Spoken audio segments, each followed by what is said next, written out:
In the heart of the rainforest, life is governed by adaptation and resourcefulness. The dense canopy overhead filters the sunlight into emerald patterns on the damp earth, and the endless symphony of insects, birds, and distant animal calls sets the backdrop for any adventure within these ancient woods. Survival here is as much about understanding the environment as it is about determination. Among the many challenges facing anyone living off the land in the rainforest, finding reliable food sources, and especially protein, quickly becomes a central focus. With rivers weaving through the jungle and countless streams carving their path, fish are an essential food source. Yet, the methods to catch them rely not only on skill, but also on an intimate knowledge of the materials provided by nature. One of the most versatile of these materials is rattan. Rattan, a climbing palm native to the tropical regions of Asia, Africa, and Australasia, is prized for its strength, flexibility, and abundance in rainforest habitats. While many recognize rattan from its use in furniture and handicrafts, in the jungle, it's a survivalist's ally. This plant becomes a multifaceted tool.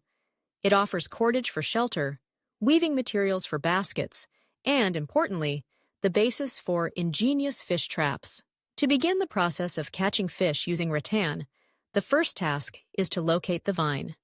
Rattan grows in long, spiny strands that twist and curl around the trunks of larger trees. The presence of thorns requires caution.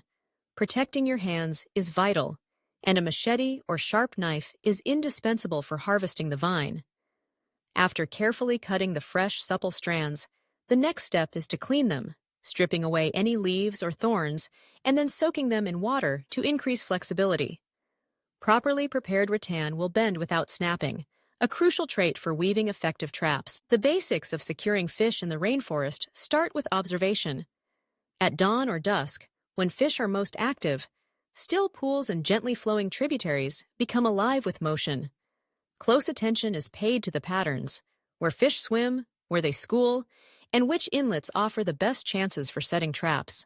To construct a large fish trap, begin by envisioning a cylindrical basket, wide at the center and tapered at both ends, resembling a traditional eel trap.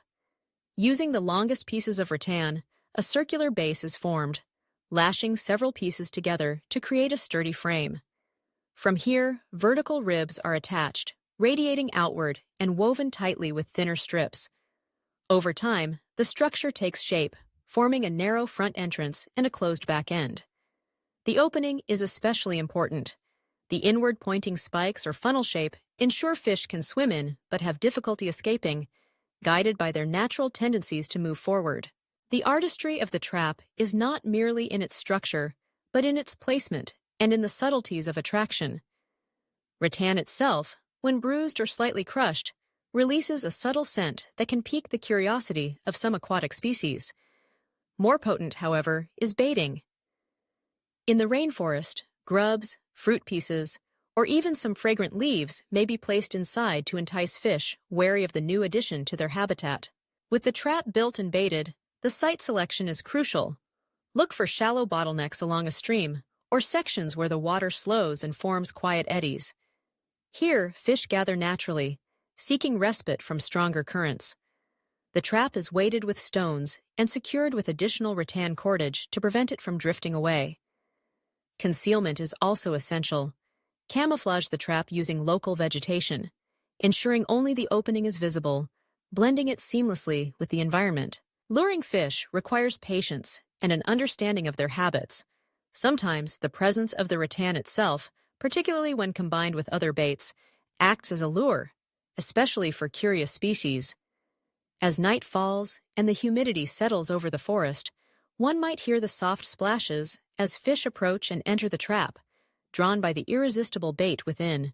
Returning to the trap after several hours, or by the glow of morning, is a moment of anticipation. Carefully, the trap is lifted free from the water, the mouth held closed, and the contents inspected. If fortune has smiled, the catch will be abundant. Glistening river fish, each one a vital source of nutrition. Cleaning and preparing the fish is done by the bank, using sharp river stones if no knife is available. Everything is utilized, and nothing is wasted.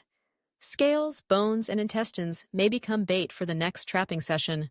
The marvel of the rattan fish trap is its sustainability.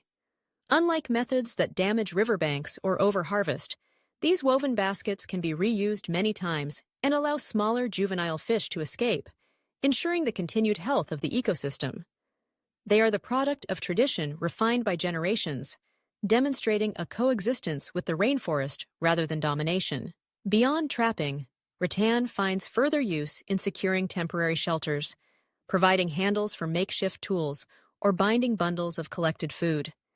Its credibility and survival comes not only from its function as a trap, but from its ability to become nearly anything a resourceful survivor requires. But the skills to make and set such devices extend further than physical actions.